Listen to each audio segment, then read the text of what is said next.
का chapter number 3 का introduction part. Chapter का नाम है pair of linear equations in two variables. इस वीडियो में जानेंगे कि जो चैप्टर 3 है उसमें किस किस टाइप के क्वेश्चंस हैं, उन पर कौन कौन सा मेथड हमें अप्लाई करना है, किस किस मेथड से किस टाइप का क्वेश्चन सोल्व होगा। सो स्टार्ट करते हैं। चैप्टर का नाम है pair of linear equations in two variables.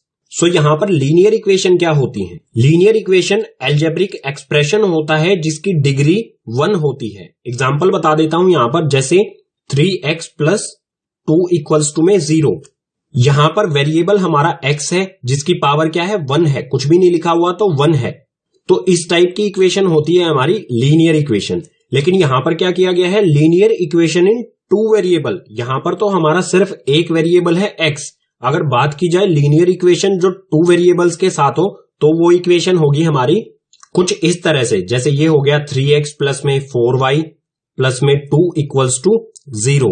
यहां पर हमारे क्या है? दो वेरिएबल हैं, एक x वेरिएबल है और एक y वेरिएबल है। तो इस तरह की इक्वेशन होती है linear equation in two variable. जो हमारे ये 3, 4 और 2 है ये होते हैं कोफिशिएंट। इसको हम जनरल फॉर्म में अगर हम लिखें तो ये होगा हमारा ax plus by plus c equals to 0। a हमारा x का मल्टीपल होता है, या फिर कह सकते हैं a हमारा कोफिशिएंट होता है x का, b जो है वो y का कोफिशिएंट होता है और c होता है कांस्टेंट टर्म, क्योंकि इसके साथ कोई भी वेरिएबल नहीं होता है। जो हमारे a, b और c हैं ये रियल नंबर्स होते हैं। जैसा आप यहां पर देख सकते हैं 3, 4 और 2 है, ये क्या है? रियल नंबर्स हैं। और x, y जो है हमारे ये वेरिएबल्स होते हैं। लीनियर इक्वेशन होने के लिए कंडीशन क्या होती है? जो हमारा a या b है ये 0 नहीं होने चाहिए। अगर ये 0 हो गए तो ये क्या हो जाएगा? 0 जो है x में मल्टीप्लाई हो जाएगा, ये भी क्या हो गया? 0। इसी तरह से b अगर 0 हो गया तो ये y भी 0 हो जाएगा, ये पूरा हो जाएगा 0। बचेगा हमारा सिर्फ एक कांस्टेंट टर्म, तो ये लीनियर इक्वेशन नहीं रहेगी। सो a नॉट इक्वल टू 0 और इसी तरह से b नॉट इक्वल टू 0, तभी इस इक्वेशन को कहा जाएगा linear equation in two variable. अब थोड़ा और डिटेल में जाते हैं। यहां पर क्या है? Pair of linear equation in two variables. यहां पर लीनियर इक्वेशंस जो दो वेरिएबल में है उसके पेयर की बात की गई है, यानी कि जोड़ा होना चाहिए दो इक्वेशंस का। तो पेयर ऑफ लीनियर इक्वेशन जो दो वेरिएबल में है उसकी जनरल फॉर्म लिख देता हूं, एग्जांपल भी बताऊंगा। तो जनरल फॉर्म कुछ इस तरह से होगी हमारी a1x प्लस b1y, ये हो गया b1y plus c equals to 0। एक इक्वेशन हो गई। पेयर चाहिए हमें, पेयर यानी कि दो इक्वेशन होनी चाहिए। इसी तरह से दूसरी इक्वेशन होगी हमारी a2x plus b2y plus c2, और ऊपर वाली इक्वेशन में यहां पर मिस हो गया, ये c1 है, ठीक है, ये c2 और इक्वल्स टू में 0। जो भी हमारी ये एक्सरसाइज है उसमें हमें हमेशा क्या होंगी? दो इक्वेशन मिलेंगी और उनकी जनरल फॉर्म क्या होगी? कुछ इसी तरह से होगी a1x plus b1y plus c1 equals to में 0, और दूसरी equation a2x plus b2y plus c2 equals to में 0। यहां पर हमारा a1, b1 और c1 जो है ये क्या है? रियल नंबर्स हैं। जिस तरह से इस इक्वेशन में थे ये असल में क्या है? एक नंबर्स हैं। और x और y क्या है? वेरिएबल। बिल्कुल इसी तरह से इस इक्वेशन में भी a2, b2 और c2 क्या है? रियल नंबर्स हैं। तो एक एग्जाम्पल लिख देता हूं यहां पर। तो जैसे दो इक्वेशन लिखनी है हमें तो कुछ भी इक्वेशन लिख सकते हैं हम, 2x प्लस 3y प्लस में 6 इक्वल्स टू में 0।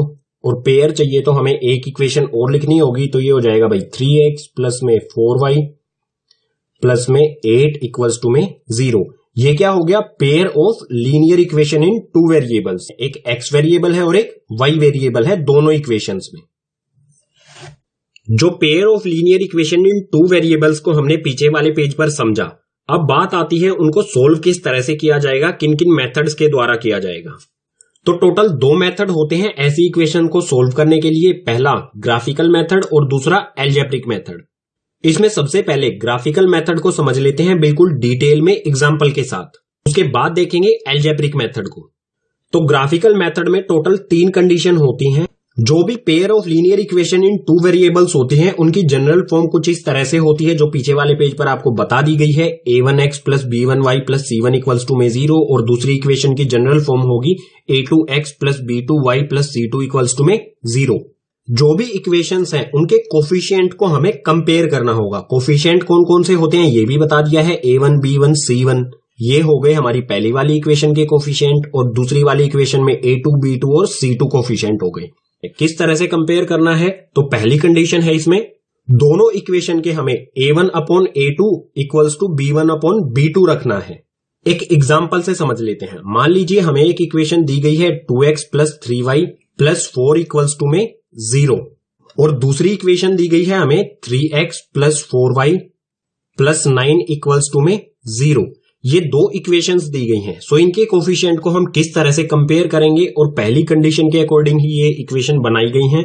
हमें क्या करना है, a1/a2 रखना है, यानी कि x के जो कोफिशिएंट है उनको अटे बटे में फ्रैक्शन में रखना है। सो x के कोफिशिएंट क्या है, यहां पर 2 है और यहां पर 3 है।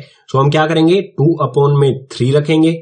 इस फ्रैक्शन को हमें कंपेयर करना है b1/b2 से। सो यहां पर b1/b2 क्या है, y के कोफिशिएंट। सो यहां पर y का कोफिशिएंट 3 और यहां पर 4। सो यहां पर हमने रखा 3/4। अब इनके बीच में इक्वल का साइन लगाएंगे और चेक करेंगे क्या 2/3 जो है वो 3/4 के इक्वल है। तो आप कहेंगे नहीं है इक्वल, तो मैं क्या करूंगा, नॉट इक्वल में चेंज कर दूंगा इस साइन को। ये हो गया not equal, 2/3 not equal to 3/4। तो बिल्कुल यही कंडीशन हमारी आए जब a1/a2 इक्वल नहीं हो b1/b2 के। तो इस तरह की जो इक्वेशन है या फिर कहें इन इक्वेशंस का अगर हम ग्राफ ड्रॉ करेंगे तो जो लाइंस आएंगी ग्राफ की, एक लाइन इसके लिए ड्रॉ करेंगे और एक लाइन इसके लिए ड्रॉ करेंगे, तो वो लाइंस किसी ना किसी एक पॉइंट पर एक दूसरे को इंटरसेक्ट करेंगी, काटेंगी। कुछ इस तरह से लाइन आएंगी, एक इक्वेशन की लाइन आ गई ये, एक की आ गई ये, किसी ना किसी एक पॉइंट पर ये क्या करेंगी, एक दूसरे को काटेंगी।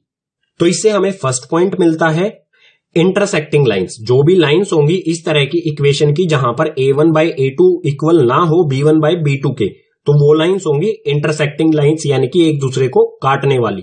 अगर बात करें इस तरह की इक्वेशंस के कितने सॉल्यूशन होंगे, तो एक पॉइंट पर एक दूसरे को काट रही हैं, तो ऐसी इक्वेशंस जो होती हैं जिसमें a1/a2 not equal to b1/b2 होता है, उन इक्वेशंस का सिर्फ एक सॉल्यूशन होता है। सो सेकंड पॉइंट हो जाएगा हमारा ओनली वन सॉल्यूशन, सिर्फ एक सॉल्यूशन होगा, सिर्फ यूनिक सॉल्यूशन भी कह सकते हैं हम इसे। और अगर हमें सॉल्यूशन मिल रहा है, चाहे एक मिले चाहे ज्यादा सॉल्यूशन मिले, तो इस तरह की इक्वेशन को कहा जाता है कंसिस्टेंट इक्वेशन। तो ये दो इक्वेशन जिसमें a1/a2 not equal to b1/b2 है, इस तरह की इक्वेशन क्या हो जाएंगी हमारी, कंसिस्टेंट। जो हमारी फर्स्ट कंडीशन थी वो यहीं पर हो जाती है कंप्लीट। अब चलते हैं ग्राफिकल मेथड की सेकंड कंडीशन पर। अब है ग्राफिकल मेथड की सेकंड कंडीशन। इसके लिए भी यहां पर मैंने दो इक्वेशन लिखी हैं, एक एग्जांपल से समझ लेते हैं इसे। सो इस इक्वेशन में भी हम क्या करेंगे, a1/a2 और b1/b2 को कंपेयर करेंगे। तो कंपेयर करते हैं यहां पर a1/a2 यानी कि 2/4, उसके बाद b1/b2 यानी कि 3/6। यहां पर देखो 2 से 4 को कैंसिल करेंगे तो ये 1/2 आ जाएगा और 3 से 6 को कैंसिल करेंगे तो ये भी 1/2 आ जाएगा। यानी कि a1/a2 और b1/b2 क्या है, इक्वल है। अगर इक्वल आ जाते हैं तो इसमें हम इंक्लूड कर देंगे c1/c2 को भी। हम इसमें कंपेयर करेंगे c1/c2 को भी, इसी में कंपेयर किया जाएगा। तो c1/c2 को भी कंपेयर करते हैं, c1 ये c2, तो ये आ जाएगा 4/8। कैंसल करके देखते हैं कि ये इक्वल है या कहां पर अनइक्वल का साइन आएगा। सो यहां पर बीच में इक्वल लगा देते हैं, जहां पर अनइक्वल होगा इक्वल को हम कट कर देंगे। सो 2 1 2, 2 2 4, इसी तरह से 3 1 3, 3 2 6, 4 1 4, 4 2 8। सभी जगह पर यहां हमारा क्या आया, यहां पर भी 1/2, यहां पर भी 1/2, यहां पर भी 1/2। सो ये क्या हो गया, 1/2 इक्वल्स टू में 1/2 इक्वल्स टू 1/2। जो हमारा a1/a2, b1/b2 और c1/c2 है वो बिल्कुल इक्वल आ रहे हैं, तीनों इक्वल आ रहे हैं। अब अगर इन दोनों इक्वेशन की अगर हम ग्राफिकल रिप्रेजेंटेशन करेंगे, यानी कि एक लाइन इस इक्वेशन के लिए बनाएंगे और एक लाइन इस इक्वेशन के लिए बनाएंगे। मान लीजिए ये वाली जो इक्वेशन है इसकी लाइन आ गई ये, और दूसरी वाली जो इक्वेशन की लाइन है वो कहां से जाएगी, बिल्कुल इसी लाइन के ऊपर से जाएगी। क्यों जाएगी, क्योंकि इसमें क्या है, a1/a2, b1/b2 और c1/c2 क्या है, इक्वल है। अगर इक्वल होते हैं तो एक लाइन के ऊपर ही दूसरी लाइन आएगी। सो लाइन क्या हो गई यहां पर, कोइंसिडेंट, एक दूसरे के बिल्कुल ऊपर आ रही है।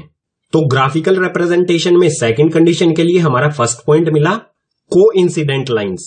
नेक्स्ट पॉइंट हमें क्या ढूंढना है कि इस तरह की इक्वेशंस के कितने सॉल्यूशन होंगे। देखो जहां पर भी लाइन एक दूसरे को टच करती है वहीं पर होता है सॉल्यूशन। तो ये जो दो लाइंस हैं ये हर जगह पर एक दूसरे को टच कर रही हैं, तो इसके कितने सॉल्यूशन होंगे, इनफाइनाइटली मैनी सॉल्यूशंस, बहुत सारे सॉल्यूशन मिल सकते हैं हमें इस तरह के इक्वेशंस के लिए, जिसमें a1 by a2 इक्वल हो b1 by b2 के इक्वल हो c1 by c2 के, ये तीनों आपस में इक्वल हो तो सॉल्यूशन होंगे इनफाइनाइटली मैनी सॉल्यूशन, अनगिनत सॉल्यूशन। और अगर हमें सॉल्यूशन मिल रहा है तो इस तरह की इक्वेशन को कहा जाता है कंसिस्टेंट। तो ये वाली इक्वेशन भी क्या होंगी, कंसिस्टेंट होंगी, जहां पर a1 by a2 b1 by b2 और c1 by c2 तीनों इक्वल हों। अब ग्राफिकल मेथड की जो थर्ड कंडीशन है उसको भी एग्जांपल से समझ लेते हैं। उसके लिए भी यहां पर मैंने पेयर ले लिया है लीनियर इक्वेशंस का जो दो वेरिएबल में है। तो यहां पर भी हम क्या करेंगे, a1 by a2 और b1 by b2 को सबसे पहले कंपेयर करेंगे। सो a1 by a2 क्या हो जाएगा यहां पर 3/6, और इसी तरह से b1 by b2 क्या हो जाएगा हमारा 2/4। अब यहां पर देखो 3 से हम 6 को कैंसिल करेंगे तो 3 1 जा 3, 3 2 जा 6, 1/2 आएगा। इसी तरह से यहां पर 2 1 जा 2, 2 2 जा 4, यहां पर भी 1/2 आएगा, यहां पर भी 1/2 आएगा। यानी कि a1 by a2 और b1 by b2 क्या हो गई, इक्वल हो गई। अगर इक्वल हो जाती हैं तो इसके साथ साथ हम फिर क्या कंपेयर करेंगे, c1 by c2 को भी कंपेयर करेंगे। सो यहां पर c1 by c2 भी लिख लेते हैं और इक्वल का साइन लगा लेते हैं सभी के बीच में। सो c1 है हमारा -4 और c2 है 9। सो यहां पर आ गया -4 और अपॉन में 9। अब जो भी वैल्यूज कैंसिल होती हैं उन्हें कैंसिल करेंगे तो यह आएगा 3 1 जा 3, 3 2 जा 6, इसी तरह से 2 1 जा 2, 2 2 जा 4। लेकिन यहां पर -4/9 जो है ये किसी भी कॉमन टेबल से कैंसिल नहीं होता। तो हमारा जो आंसर आएगा वो क्या होगा, 1/2 इक्वल्स टू में 1/2 नॉट इक्वल्स टू में -4/9। जो हमारा a1 by a2 है वो b1 by b2 के इक्वल तो है लेकिन c1 by c2 के इक्वल नहीं है। तो यहां पर जो हमारी कंडीशन आई वो क्या है, a1 by a2 equals to b1 by b2 not equal to c1 by c2। इस साइन को हमने किस में चेंज कर दिया, नॉट इक्वल में। तो इस तरह की इक्वेशंस की जो ग्राफिकल रिप्रेजेंटेशन आती है वो क्या होती है, मान लीजिए हमारी फर्स्ट वाली इक्वेशन है, इसकी ग्राफिकल रिप्रेजेंटेशन वाली लाइन कुछ इस तरह से आएगी। दूसरी इक्वेशन की जो लाइन आएगी वो बिल्कुल पैरेलल होगी इसके। पैरेलल का मतलब समझते हैं ना, समांतर। सो फर्स्ट पॉइंट में यहां पर मैं लिख देता हूं पैरेलल लाइंस। बात आती है इस तरह की जो इक्वेशंस हैं इनके कितने सॉल्यूशन होंगे। सॉल्यूशन होने के लिए जो भी लाइंस हैं उनको किसी ना किसी एक पॉइंट पर एक दूसरे को मीट करना होता है, इंटरसेक्ट करना होता है। तो ये लाइंस क्या है, पैरेलल, यानी कि ये कभी भी एक दूसरे को ना तो मीट करेंगी, ना तो एक दूसरे से मिलेंगी और ना ही कभी भी इंटरसेक्ट करेंगी। तो इस तरह की इक्वेशंस जो है उनका कोई भी सॉल्यूशन नहीं होता है। सो यहां पर मैं लिख देता हूं नो सॉल्यूशन, यानी कि इस तरह की जो इक्वेशन है जिनकी ग्राफिकल रिप्रेजेंटेशन पैरेलल लाइंस होगी, जिसमें a1 by a2 इक्वल हो b1 by b2 के लेकिन नॉट इक्वल हो c1 by c2 के, तो इस तरह की इक्वेशंस का कोई भी सॉल्यूशन नहीं आता। तो यहां पर मैं लिख देता हूं नो सॉल्यूशन। और अगर कोई सॉल्यूशन नहीं है, ये एक दूसरे को कहीं भी मीट नहीं कर रही है, तो ये दोनों इक्वेशंस जो होंगी वो होंगी इनकंसिस्टेंट। तो थर्ड कंडीशन के साथ ही जो हमारा ग्राफिकल मेथड है ये हो जाता है कंप्लीट। अब है एल्जेब्रिक मेथड। एल्जेब्रिक मेथड के 3 टाइप होते हैं। इसमें फर्स्ट होता है सब्स्टिट्यूशन मेथड, सेकंड होता है एलिमिनेशन मेथड और थर्ड होता है cross multiplication method. Algebraic method के तीनों टाइप्स को एक एक करके एग्जांपल के साथ समझ लेते हैं। इसमें सबसे पहले देख लेते हैं सब्स्टिट्यूशन मेथड को। मान लीजिए हमें ये 2 इक्वेशन दी गई हैं, तो सब्स्टिट्यूशन मेथड से इनको किस तरह से सोल्व किया जाएगा। सोल्व करने का मतलब क्या होगा, एक्स या वाई की वैल्यू फाइंड करना।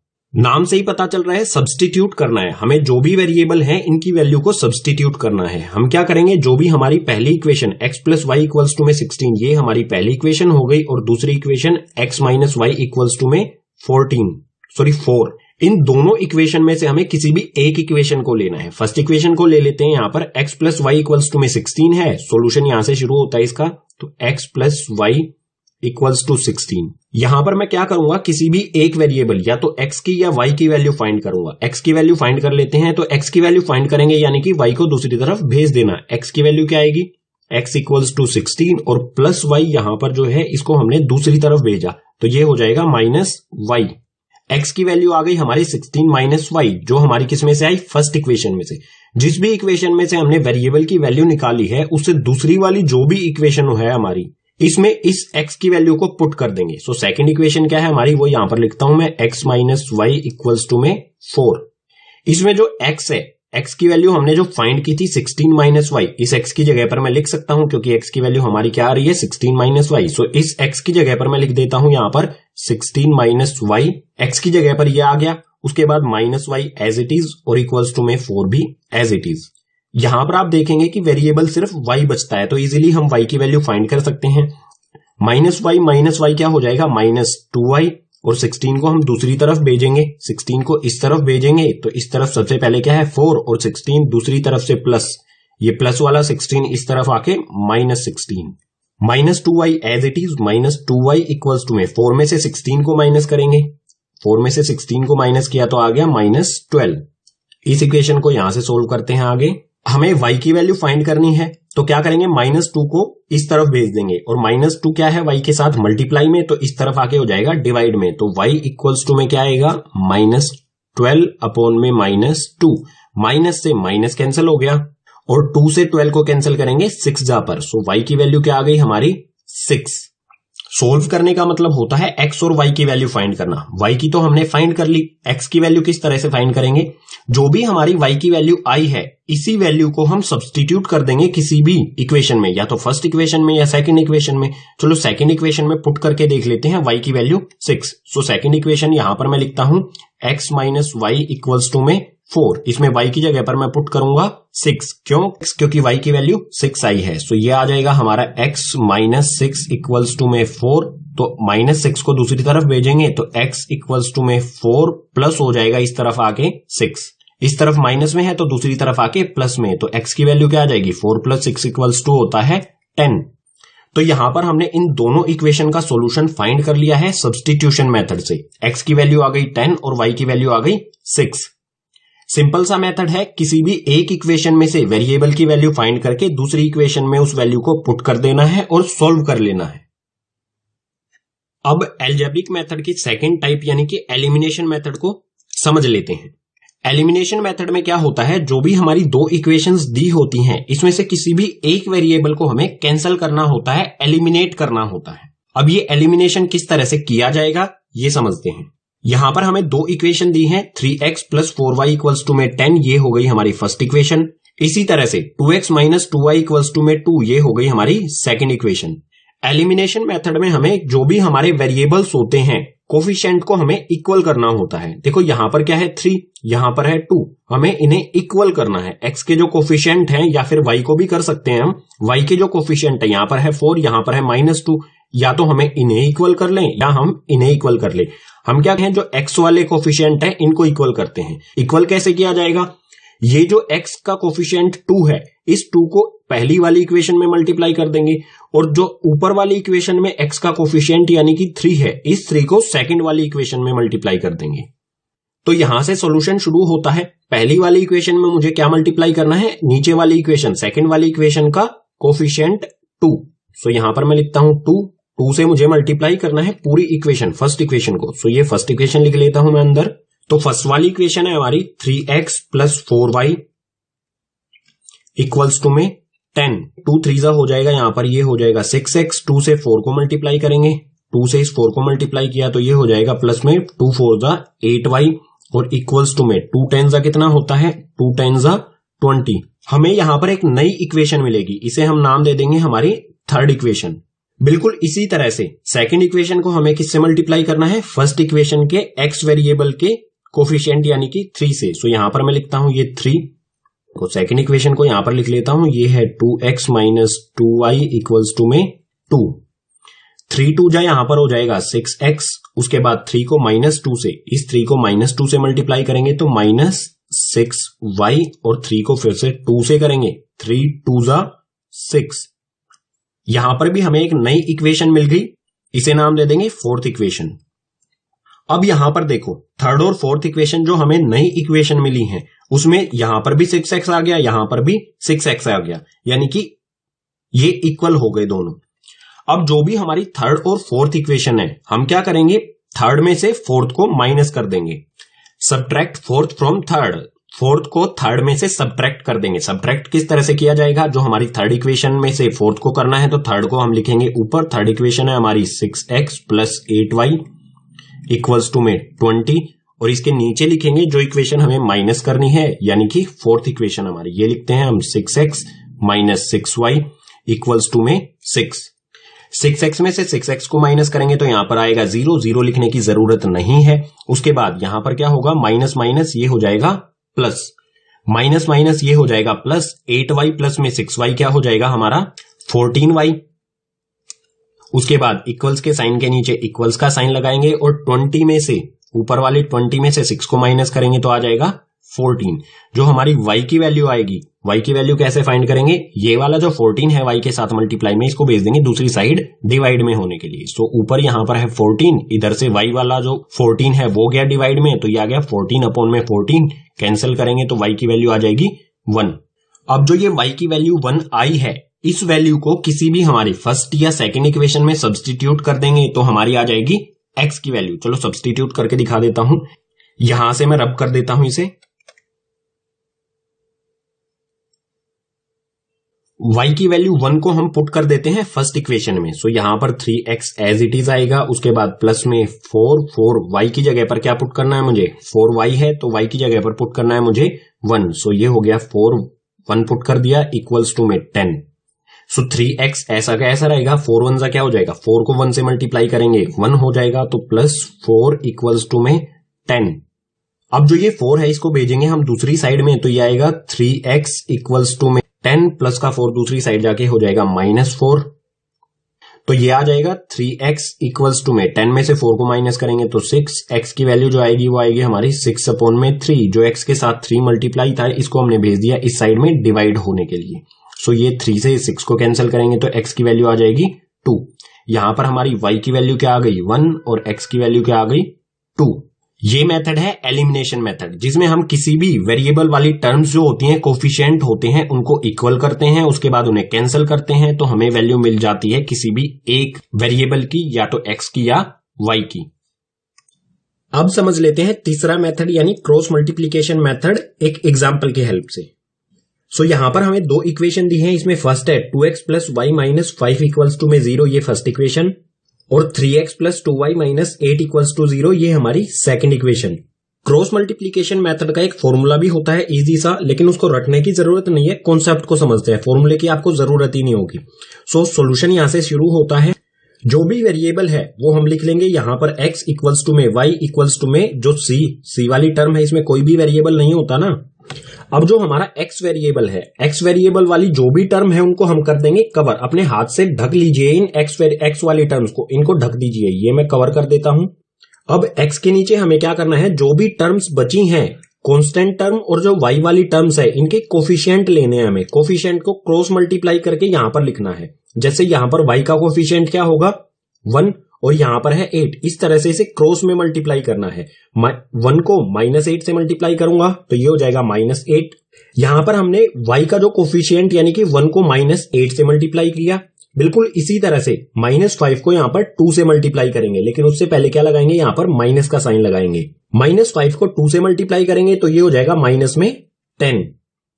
बिल्कुल इसी तरह से यहां पर हमारा वेरिएबल है y, तो हम y वाली टर्म्स को यहां पर कर देंगे कवर। ये कर दिया मैंने यहां पर कवर। अब जो बची हुई टर्म्स है उनको कर लेंगे यहां पर क्रॉस मल्टीप्लाई। सो 2 को -8 से मल्टीप्लाई करेंगे तो 2 8 जा 16, माइनस में 8 है तो -16 आएगा, और उसके बाद माइनस का साइन लगाएंगे यहां पर। इसके बाद -5 को 3 से मल्टीप्लाई कर देंगे जो कि x का कोफिशिएंट है। पहले हम इस तरह से मल्टीप्लाई किया, अब इस तरह से क्रॉस में मल्टीप्लाई करना है। सो -5 को 3 से मल्टीप्लाई करेंगे तो ये हो जाएगा -15।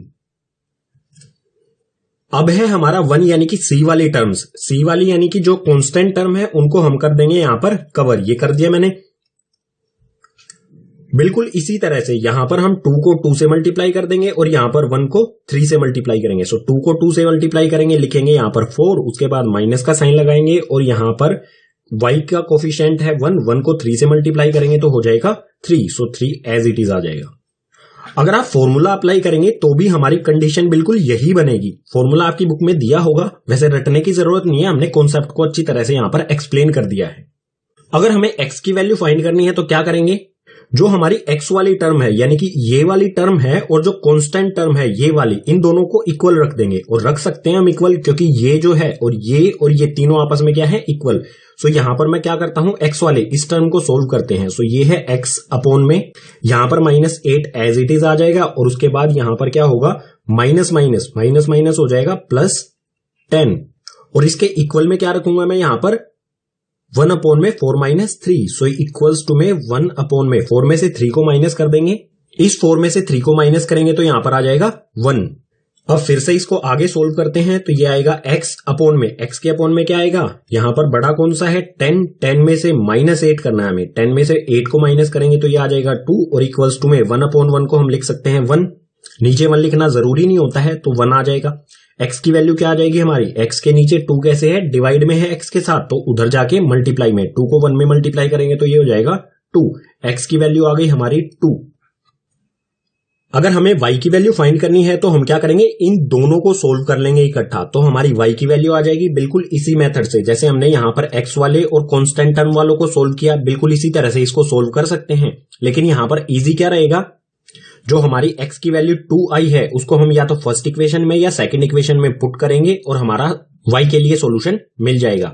सो यहां पर मैं फर्स्ट इक्वेशन लिख लेता हूं, ये है 2x plus y - 5 equals to में 0। इसमें मैं x की जगह पर 2 पुट कर देता हूं। सो ये हो जाएगा 2 की जगह पर मैंने पुट किया 2 और प्लस में y - 5 को दूसरी तरफ भेज देता हूं तो ये हो गया 5। 2 को 2 में मल्टीप्लाई करूंगा तो 4 प्लस में y और इक्वल्स टू में 5 एज इट इज। y की वैल्यू फाइंड करनी है तो प्लस का जो 4 है उसको दूसरी साइड भेज देंगे, इसको दूसरी साइड भेजेंगे। यहां पर पहले से क्या है 5 और 4 को इधर से भेजा, प्लस का 4 है दूसरी तरफ जाके माइनस का 4 हो गया। सो y की वैल्यू क्या आ गई हमारी 1, y की वैल्यू आ गई 1 और x की वैल्यू हमने 2 पहले से ही फाइंड कर ली थी। ये सिंपल